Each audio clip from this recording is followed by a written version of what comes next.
যদি একটি সংখ্যা থেকে তার ৬২.৫% বিয়োগ করা হয়। আচ্ছা, যদি একটি সংখ্যা থেকে তার ৬২.৫% বিয়োগ করা হয়, আচ্ছা এই সংখ্যাটাকে কি করবো আমরা? বিয়োগ করে দেব। ৬২.৫% কে বিয়োগ করে দেব। তারপরে তবে ফলাফল ৬৩২১ হয়। তবে ফলাফল ৬৩২১ হয়।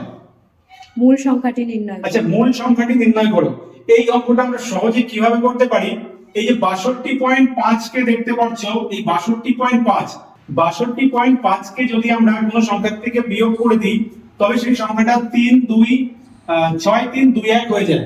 আচ্ছা, এই সংখ্যাটা আমার মূল সংখ্যাটা কত সেটা আমাদের কাছে চেয়েছে। দেখো ৬২.৫ আমরা যদি বলি ১২.৫%, ১২.৫% মানে আমার ১/৮। ১২.৫% মানে ১/৮। আচ্ছা, এই ১২.৫ এর থেকে যদি আমরা ৬২.৫ এ যাই, তবে দেখো এর সাথে যদি আমরা ৫ গুণ করে দিই, তবে এইটা আমার ৬২.৫ চলে আসবে।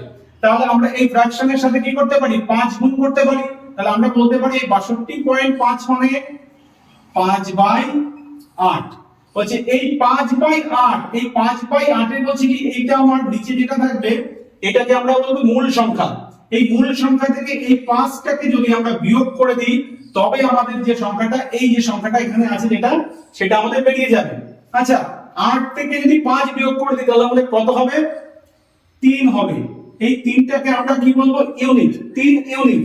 ৩ ইউনিট সমান সমান ৬ ৩ ২ ১। এটাকে দেখো কাটাকাটি করে দেখো, ৩ দুগুণে ৬, ৩ অক্ষে ৩, ৩ সাতা ২১। তাহলে ১ ইউনিট সমান সমান আমাদের হয়ে যাবে কত? ২১০০৭।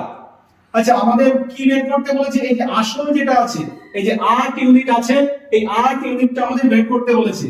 তাহলে এই ৮ ইউনিট মানে কত হয়ে যাবে? তাহলে এর সাথে আমরা ৮ গুণ করে দেব। ২ ১ ০ সাথে সাথে গুণ করে দেব আমরা ৮। তাহলে এদের হয়ে যাবে কত?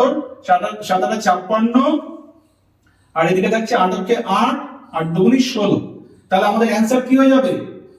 16856। এটা আমাদের অ্যানসার হয়ে যাবে।